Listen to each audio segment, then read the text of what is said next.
The message came at midnight, Earth time. Admiral Kang Tae-wan was sitting alone in his office aboard the orbital station when his screen lit up with a transmission he had never expected to see. The seal of the Galactic Council glowed bright against the darkness, 12 ancient symbols arranged in a circle. A summons. Tae-wan read the message 3 times. His face did not change, but his hands became very still. In 30 years since humanity joined the galactic community, no human had ever been called before the full council. They were ignored. They were tolerated. They were sometimes mocked, but they were never summoned. Until now, the message said humanity had committed a grave violation. It said representatives must appear within 10 standard days.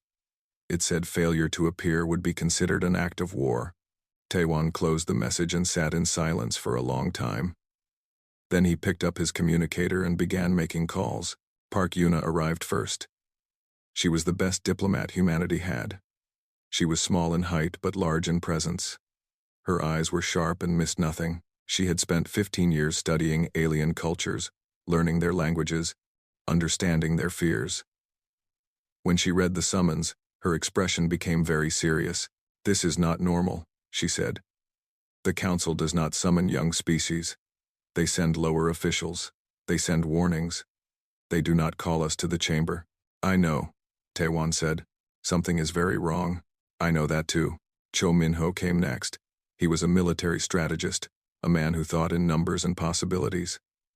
He was tall and thin, and he rarely smiled. He analyzed the summons like it was a battle map. 10 days is not enough time to prepare a proper defense, he said. They are rushing us. They want us confused and afraid. Are we afraid? Tae-wan asked. Min-ho considered this. We should be careful. Fear and caution are not the same thing. The last to arrive was Lee Hana. She was younger than the others, but her knowledge of alien cultures was deep. She had lived among 3 different species during her studies. She understood how they thought, how they felt, what they valued. When she saw the summons, she went very pale. The wording, she said quietly. They call us to answer for a violation of sacred territory. In Galactic Common, that phrase has only been used 7 times in 10,000 years. Every time, it ended with the complete destruction of the accused species. The room became very quiet. Then we must be very careful with our words, Tae-wan said finally. We leave tomorrow. The ship that carried them was called the Taebak.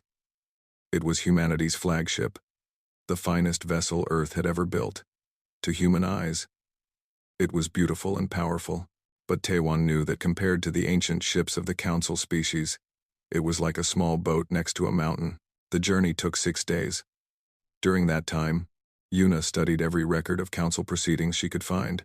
Min-ho ran simulations of every possible outcome. Hana reached out to contacts among other species, trying to learn what humanity was truly accused of. None of them slept much. On the 7th day, they arrived at the Council station. It hung in space at the very center of the galaxy, where the stars were so thick they looked like clouds of light. The station itself was older than human civilization. It was larger than Earth's moon. It had been built by species that were already ancient when the first humans were learning to make fire. As the Taebak approached, Tae-wan stood at the main window and looked at the station. He had seen images of it before, but nothing had prepared him for the reality. It was not just big. It was overwhelming. It was designed to make visitors feel small and weak and temporary. Tae-wan straightened his shoulders and did not let himself feel small. They were met at the docking port by a group of officials from different species. Some walked on 2 legs, some on 4. Some floated in the air. None of them smiled or offered words of welcome. They simply gestured for the humans to follow. The halls of the station were vast. The ceilings stretched so high that they disappeared into shadow. The walls were covered with carvings that told the history of the galaxy. Tae-wan saw images of species rising and falling, of wars and peace treaties, of empires that had lasted for millions of years. He also noticed that there were no images of humanity anywhere. Other beings passed them in the halls. Some stared openly at the humans with curiosity or contempt. Others turned away as if the humans were beneath their notice. Tae-wan heard whispered words in languages he did not understand, but he could guess their meaning. Young, primitive, dangerous, foolish.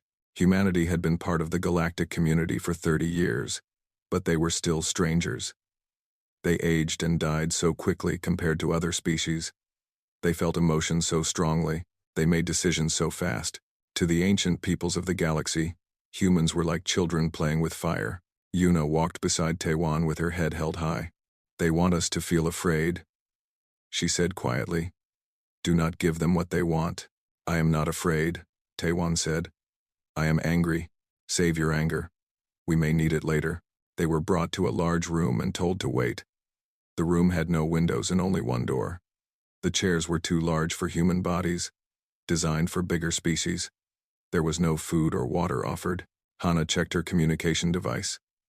"All signals are blocked. We cannot contact the Tabak or Earth. They are isolating us," Minho said. "Standard technique before a difficult negotiation." "This does not feel like a negotiation," Yuna said. "It feels like a trial." Taewon sat down in one of the two large chairs. His feet did not quite touch the floor, but his face remained calm. "Then we will treat it as a trial, and we will defend ourselves." They waited for 3 hours. No one came to explain. No one came to offer food or water or information. They simply waited in silence while the weight of the ancient station pressed down on them. Finally, the door opened. A tall being with silver skin and 3 eyes stood in the entrance. It spoke in perfect Earth standard. "The Council will see you now.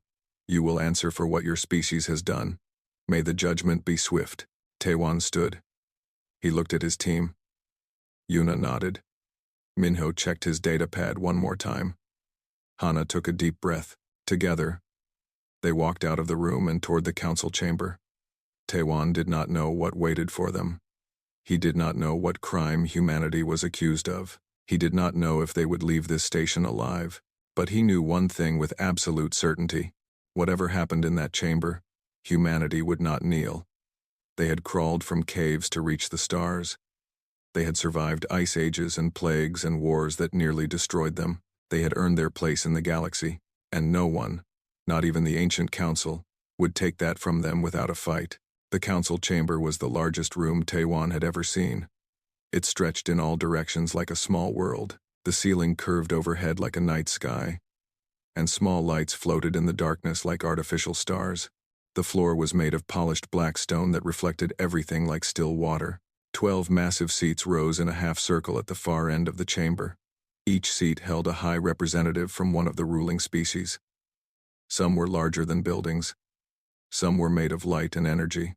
Some looked almost human but were clearly something else entirely. They watched the approaching humans with eyes that had seen civilizations rise and fall. Taewon walked forward with his team. Their footsteps echoed in the vast silence. He counted the steps. 100, 200, 300. The distance was designed to make visitors feel small during the long walk. Taewon kept his eyes forward and his back straight.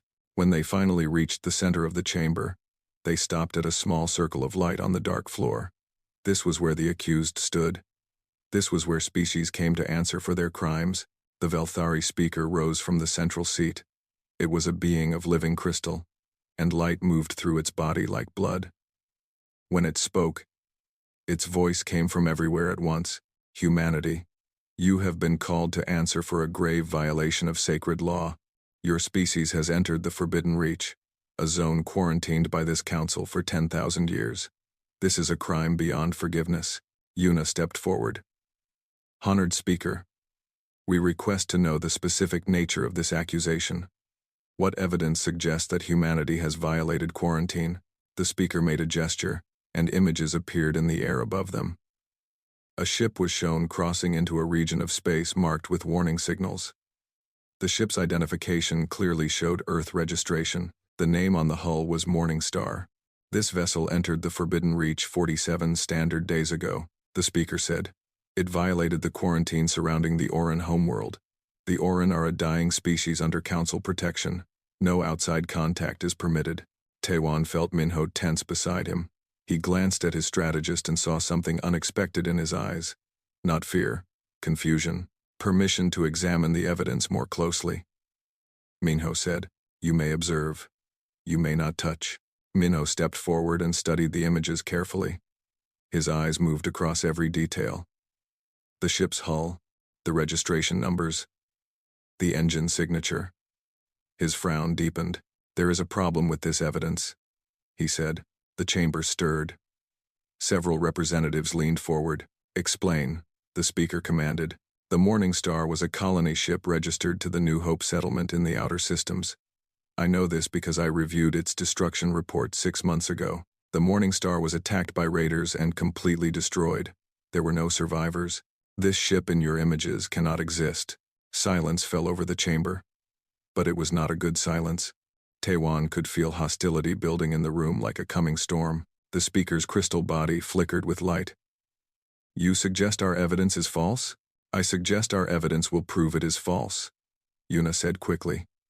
She stepped forward and transmitted data from her own device. New images appeared beside the Council's evidence. "These are the official records of the Morning Star's destruction. Recovery teams collected debris. Bodies were identified. The ship no longer exists." More silence. Taiwan watched the faces of the representatives. Some showed surprise. Some showed doubt. But others showed nothing at all, and that worried him more than anger would have. One of the other representatives spoke. It was a massive being covered in thick gray plates, with eyes that burned like hot metal. This was a member of the Keth Dominion, a militaristic species known for their aggression and their hunger for expansion. "Records can be falsified," the Keth said. "Humans are known for deception. Perhaps they destroyed their own ship to hide their crime." "That makes no sense," Hana said. "Why would we destroy our own people to hide entering a system we had no reason to enter? What would humanity gain from contacting a dying species?" "That is not our concern," the Keth replied. "The evidence shows a human ship entered forbidden space. The evidence is enough." Taiwan felt anger rising in his chest. He pushed it down. "This was not the time. We request a full investigation," Yuna said. "Independent verification of both sets of evidence. Time to examine the sensor logs more closely." The speaker considered this for a long moment. Then it spoke again. "The Council has already deliberated. The evidence has already been examined. The sentence has already been decided." Taiwan's blood went cold. "You have already decided?" Yuna's voice was carefully controlled, but Taiwan could hear the shock beneath it. "Before hearing our defense? Before examining our evidence? Your evidence is irrelevant. The sensor logs of the Forbidden Reach are maintained by the Council itself. They cannot be falsified. A human ship entered quarantine space. This is fact." The speaker raised one crystalline arm, and new images appeared. This time they showed Earth. Human colonies. Ships in orbit. Families going about their lives, unaware that judgment was being passed on them from across the galaxy. The sentence is as follows. Humanity will surrender its entire fleet of vessels to Council control. Humanity will dismantle all military installations and weapons. Humanity will be confined to its home system permanently. No human will leave Earth space again. Any violation will result in the complete destruction of your species. Taiwan heard Hana make a small sound of horror beside him. Minho's face had gone completely still. Yuna was staring at the speaker as if she could not believe what she was hearing. "This is not justice," Taiwan said. His voice was quiet, but it carried through the chamber. "This is murder by another name." The speaker turned its crystalline gaze upon him. "You speak out of turn, human. I speak because no one else will. You have decided our guilt without examining our evidence. You have passed a sentence that will slowly kill our civilization, and you have done this knowing that we cannot fight back against your combined strength. That is the wisdom of the Council. That is the cowardice of the Council." The chamber erupted. Representatives shouted in a dozen languages. Guards began moving toward the human delegation. The Keth representative was making a sound that might have been laughter. Taiwan stood his ground. He looked at each of the 12 representatives in turn. He saw guilt on some faces. He saw satisfaction on others. He saw fear on a few. And in that moment, he understood. This was not about justice. This was not about a ship entering forbidden space. This was about humanity. They were growing too fast. They were spreading too far. They were making the ancient species nervous. This was a trap, and humanity had walked into it. "We do not accept this sentence," Taewon said. The chamber went quiet again. You have no choice. The speaker said, there is always a choice. You can kill us here and now, but you cannot make us accept a lie. Humanity did not violate your quarantine. Someone has framed us. Someone in this very chamber, and we will find out who. He turned and began walking back toward the entrance. His team followed. 300 steps seemed much longer now. If you leave without accepting the sentence, you will be considered enemies of the council. The speaker called after them. Taewon did not turn around. He just kept walking. Then I suppose we are enemies, he said. The doors of the council chamber closed behind them with a sound like the end of the world. The delegation moved quickly through the station's corridors. Guards followed them at a distance but did not try to stop them. Taewon knew they were being watched. Every step was being recorded. Every word was being analyzed. He did not care. Let them watch. They reached the Taeback without incident. As soon as they were aboard and the airlock sealed, Yuna turned to Taewon with fire in her eyes. What have you done? You just declared us enemies of the entire galaxy. We were already enemies. They decided that before we arrived. I simply refused to pretend otherwise. We could have negotiated. We could have bought time. Time for what? They had already passed sentence. They were not interested in our defense. This was never a trial, Yuna. It was an execution dressed up in formal language. Minho was already at his console, pulling up data. The Admiral is right. I have been analyzing the evidence they showed us. The sensor logs were altered. The signature of the Morningstar was copied from old records and pasted into new data. It is a forgery, but a very sophisticated one. Who would have access to Council sensor systems? Hana asked. Only Council members, Minho said. This came from inside. Hana moved to her own station. I have been reaching out to contacts I made during my studies. Most will not respond now that we are officially enemies of the Council, but a few still trust me. She paused, reading something on her screen. Her face grew pale. Oh, no. What is it? Taewon asked. The Forbidden Reach. The quarantine zone. I always assumed it was to protect the dying Orin from outside interference, but that is not the real reason. She looked up at them. The Orin homeworld sits on the largest deposit of resonance crystals ever discovered. The room went silent. Everyone knew what resonance crystals were. They powered faster than light travel. They powered weapons. They powered everything important in the galaxy. And they were rare, incredibly rare. Wars had been fought over single deposits. How large? Taewon asked quietly. Enough to power 1,000 fleets for 10,000 years. Enough to make whoever controls it the most powerful force in the galaxy. Minho swore under his breath. The Keth. It was the Keth who pushed hardest for our punishment. The Keth have been trying to expand their territory for centuries, Yuna said. Her anger was fading, replaced by cold understanding. But the other species have always blocked them. They could never get enough power to challenge the balance. Until now, Taewon said. If they can remove humanity from the picture, they can claim we were planning to take the resonance crystals. They can say they need to secure the Forbidden Reach to protect it from other aggressive young species. And once they control those crystals, they control everything. Hana finished. Taewon sat down heavily in his command chair. The picture was becoming clear now. Humanity was not the target. Humanity was the excuse. They were a young species with few allies.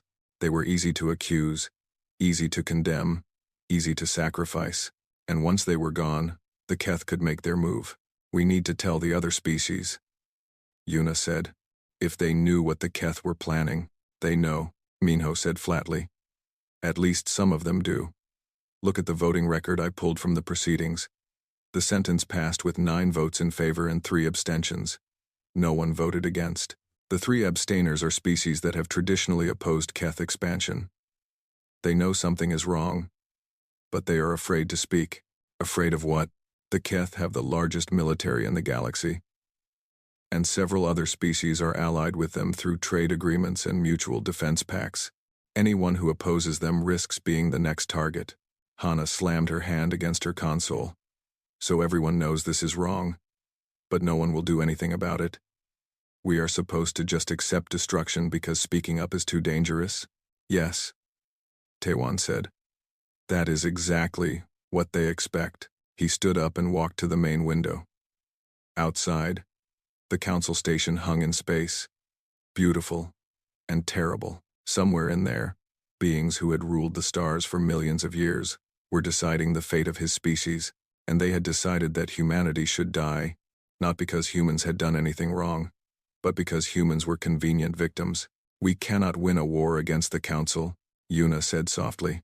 You know that. Even if we fight, even if we resist, they will destroy us eventually. Their ships are better, their weapons are stronger, they have millions of years of experience. I know, Taewon said. Then what do we do? He turned back to face his team. These three people had followed him across the galaxy into a trap they never saw coming. They had every right to be angry with him, to blame him for what was about to happen, but they were not angry. They were waiting. They trusted him. He hoped he deserved that trust. We cannot win a war against the entire council, he said. But we do not have to. We only have to win against the Keth and those who support them. The other species are afraid, but they are not evil. They went along with this because they thought it was easy. We need to make it hard. How? Minho asked. By showing them what they are really supporting. By exposing the Keth conspiracy to the entire galaxy. By making it clear that if they destroy humanity, the Keth will come for them next. The council controls all official communications, Yuna said.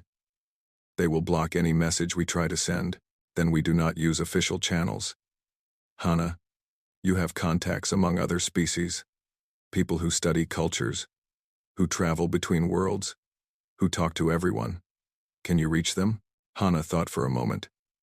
Some of them. It would be slow and dangerous. But yes, I could spread information through unofficial networks. Good. Minho, I need you to analyze every piece of data we have. Find proof of the forgery. Find evidence that connects the Keith to the false sensor logs.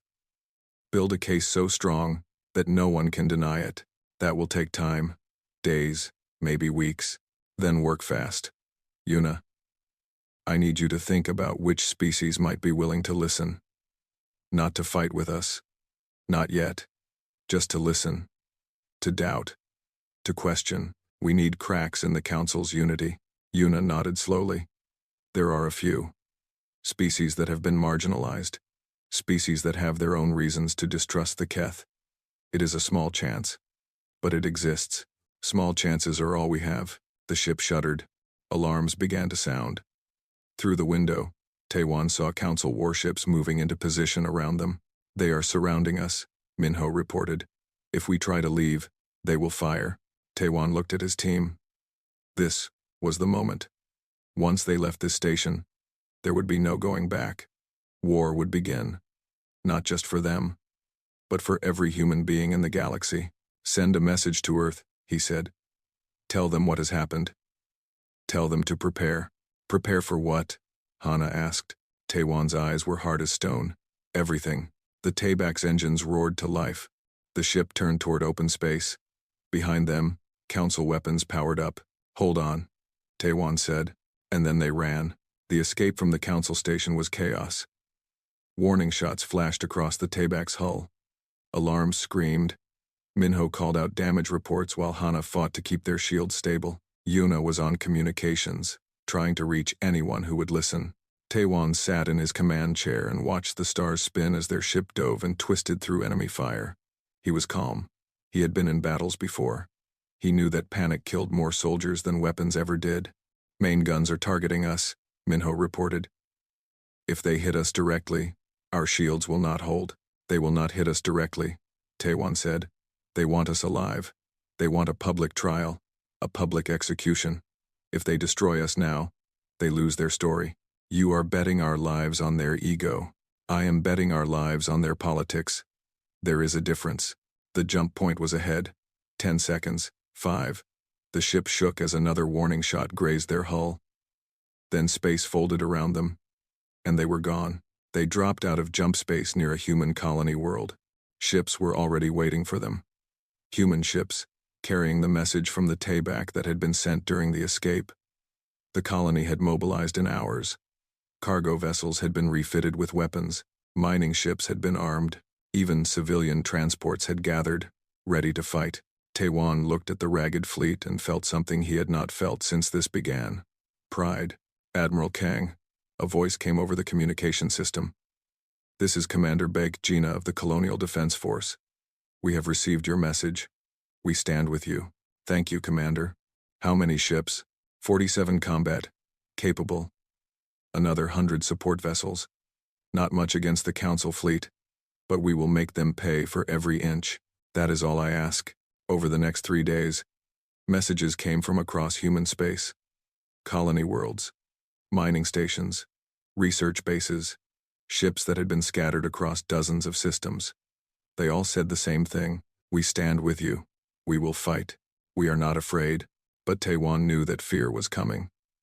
The Council controlled more than 1 million warships. Humanity had fewer than 500. The math was simple and cruel. They needed something more than courage. They needed the truth. Minho worked without sleep, analyzing the forged evidence. Hana reached out to her network of contacts, gathering rumors and information. Yuna contacted species that might be sympathetic, building fragile bridges of trust. And then, on the 4th day, Minho found what they needed. The sensor logs were altered using Keth encryption protocols, he said, his eyes red from exhaustion. Not just similar to Keth technology. Identical. This forgery was made using Keth military systems. There is no other explanation. Can you prove it? Taewon asked. I can prove it to anyone who understands sensor technology, which is most of the galaxy. Yuna was already thinking ahead. If we broadcast this, the Keth will claim we fabricated the evidence against them. It will be our word against theirs. Then we need to present it somewhere they cannot silence us. Taewon said. Somewhere the whole galaxy is watching. Everyone knew what he meant. The council chamber. That is suicide, Hana said. They will never let us speak. They will kill us the moment we appear. Not if we appear officially. There is an old law. Older than the council itself. Any species facing judgment may request a final address before sentence is carried out. It is rarely used because condemned species usually have nothing to say. But it cannot be denied. They will deny it anyway, Yuna said. Perhaps. But if they do, it will show the galaxy that even their own ancient laws mean nothing to them. That will create doubt. Doubt is all we need. The message was sent to the council. Admiral Kang Taewon, speaking for humanity, formally requested the right of final address under ancient law. The galaxy waited. The response came after 6 hours. The request was granted. Taewon would be allowed to speak. But only Taewon. And if he tried anything suspicious, he would be killed immediately. This is a trap, Minho said. Of course it is. Everything has been a trap since this began. That does not change what we must do. Taewon transferred all of Minho's evidence to a hidden device implanted under his skin. He recorded messages for his family, for his friends, for the people he would never see again. Then he boarded a small shuttle alone and flew back to the council station. The chamber was even more crowded than before. Representatives from dozens of species had come to watch the final humiliation of humanity. News feeds broadcast to every corner of the galaxy. This was the moment the ancient powers would prove their strength. This was the moment a young species would be broken. Taewon walked the 300 steps to the center of the chamber. He felt the eyes of 1 billion worlds upon him. He felt the hatred and the curiosity and the fear. He felt absolutely alone. The Velthari speaker looked down at him with cold, crystalline eyes. You have been granted the right of final address. Speak your words, human. Then, accept your judgment. Taewon stood in the circle of light and looked up at the 12 representatives. He saw the Keth watching him with barely hidden satisfaction. He saw other species looking away in shame. He saw a few who met his eyes with something that might have been respect. He began to speak. I will not beg for mercy. I will not apologize for crimes we did not commit. I will not accept lies dressed as justice. The chamber stirred, but no one interrupted. Humanity is young. We know this. In the time it takes for some of you to finish a single thought, entire generations of humans are born, live, and die. We are brief flames in your eternal darkness, and perhaps that is why you fear us." He paused, letting his words echo through the vast space. "Because we have done in centuries what took you millions of years. We crawled from caves to the stars, in what must seem like the blink of an eye. We learned, we grew, we changed faster than any species before us. And that terrified you. Not what we have done, but what we might become." The Keth representative made a sound of disgust. "This is pointless rambling. Execute him, and be done with it." "Silence," the speaker commanded. "He has the right to speak," Taiwan continued. "You did not summon us here because of a violation. You summoned us here because someone in this chamber wants us destroyed. Someone who forged the evidence against us. Someone who used this council as a weapon for their own ambition." He activated the hidden device. Minho's evidence projected into the air above him for everyone to see. The forged sensor logs. The Keth encryption signatures. The proof of conspiracy. The Keth Dominion created the evidence that condemned humanity. They want the resonance crystals in the Forbidden Reach. They want to become the most powerful force in the galaxy, and they are using you, all of you, to do their killing for them. The chamber exploded into chaos. Representatives shouted at each other. The Keth were screaming denials. Guards moved toward Taiwan but hesitated, unsure if they should act while the whole galaxy was watching. Taiwan's voice rose above the noise. "Today you plan to destroy humanity. Tomorrow the Keth will come for whoever opposes them next. Every species that is young. Every species that is weak. Every species that stands in their way. This is not justice. This is conquest with extra steps." The speaker's voice boomed through the chamber, calling for order. Slowly, the noise faded. Taiwan looked directly at the Keth representative. "You wanted war with humanity. Congratulations. You have it." He turned to face the rest of the chamber. To those who knew what was happening and said nothing, "I offer you one chance. Walk away from this. Refuse to participate in murder. The galaxy is watching. Your children are watching. History is watching." He straightened his shoulders and spoke his final words. "Humanity will not kneel. We will not surrender. We will fight until we cannot fight anymore, and when the histories are written, they will say that we stood alone against tyranny, and we did not flinch." He turned and began the long walk back to the entrance. No one tried to stop him. The galaxy was watching, and for the first time, the ancient powers did not know what to do. Behind him, the council chamber burned with arguments and accusations. The perfect unity of the ancient species was cracking. Humanity's first galactic war had begun. The shuttle carrying Admiral Kang Taewan escaped the council station under heavy fire. 3 council warships pursued him through space, their weapons lighting up the darkness. But before they could destroy him, something unexpected happened. A human fleet appeared from nowhere. 40 ships dropped out of jump space directly between Taewan and his pursuers. They were not the finest ships in the galaxy. They were colony vessels and mining craft, cargo haulers that had been fitted with weapons in secret shipyards, pleasure boats that now carried missiles instead of passengers. But they were enough. The council warships hesitated. This was supposed to be simple. Humans were supposed to be helpless. Where had these ships come from? Commander Begjina's voice came over the communication channel.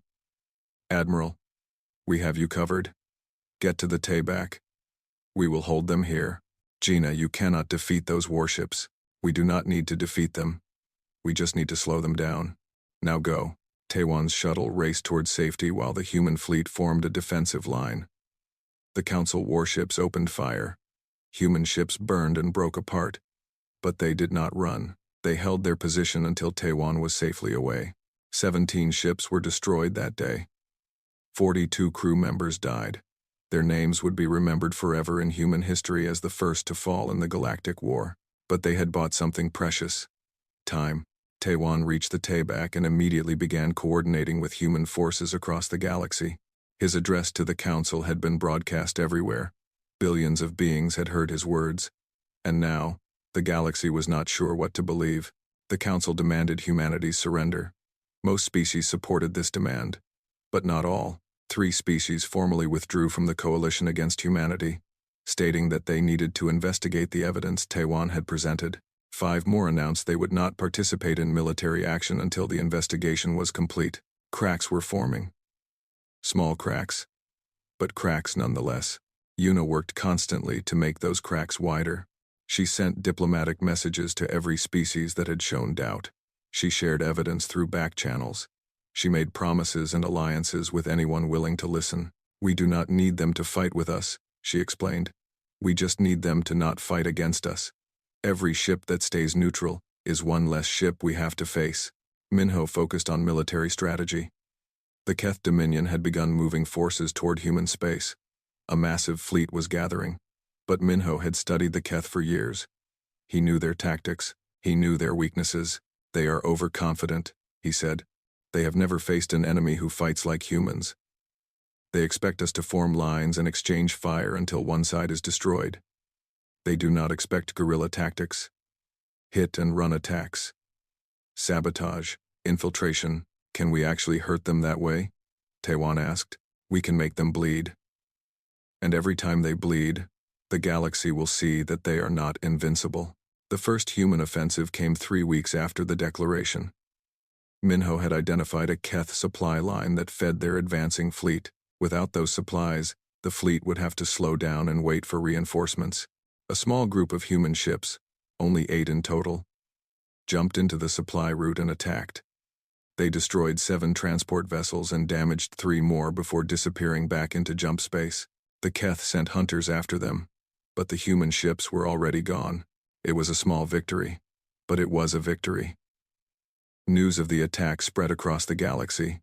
Humans had struck first. Humans had drawn Keth blood. The war was real. Hana's work paid dividends in unexpected ways. She had been broadcasting humanity's story through every unofficial channel she could find. The tale of a young species framed for a crime they did not commit. The evidence of Keth betrayal. The courage of Admiral Taiwan standing alone in the council chamber. Stories had power. Stories changed minds. A secret message arrived from deep space. It came from the Forbidden Reach, from the quarantined zone where the Orin supposedly lived their final dying days. Hana decoded the message with shaking hands. When she finished, she sat in stunned silence for a long time. "What does it say?" Taiwan asked. "The Orin are not dying. They never were. The Council quarantined them 10,000 years ago because they refused to share their resonance crystals. The Council told the galaxy they were sick, that contact would kill them. But it was a lie. The Orin have been prisoners in their own space for 10,000 years. Taiwan felt the weight of those words settle into his bones. 10,000 years. Generations upon generations. Trapped and forgotten because they had something powerful species wanted. "They saw my address to the Council," Hannah continued. "They saw a species stand up against the ancient powers, and they want to help us. Help us how? They are sending technology, knowledge, weapons designs that the galaxy has never seen. They have had 10,000 years to develop in isolation. They have built things the Council cannot imagine. For the first time since this nightmare began, Taiwan felt something like hope." The war continued. Human colonies were attacked. Ships were destroyed. People died. But humanity did not break. Every time the Keth pushed forward, humans pushed back. Every time the Council demanded surrender, humans refused. And slowly, the galaxy began to change. Other species started to question the Council's story. If the evidence against humanity was forged, what else had been forged? If the Orin were prisoners instead of patients, what other lies had been told? If the ancient powers were willing to destroy a young species for convenient, what did that mean for everyone else? Resistance movements formed in quiet corners of the galaxy. Species that had been dominated for centuries began to whisper about freedom. The fire that humanity had started was spreading. Taiwan stood on the bridge of the Taybak and looked out at the stars. Behind him, his crew worked in constant motion, coordinating a war that spanned light years.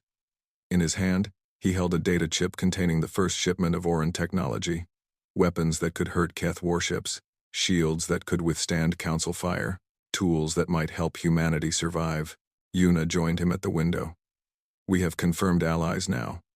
The Velni, the Toru, the Broken Moon Coalition. Small powers, But they are willing to stand with us. How many ships? A few hundred.